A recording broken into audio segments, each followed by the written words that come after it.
Alright, today we're swapping out this old Ider puller, squealing, making a whole bunch of noise.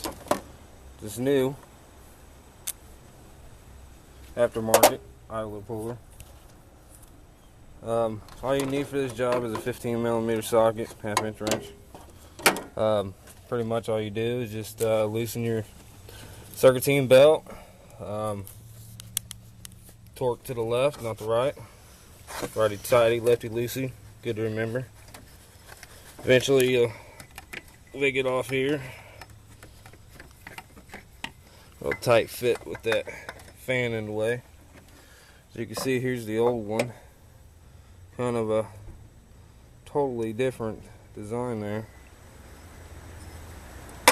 You'll use your same cylinder out of it and your bolt.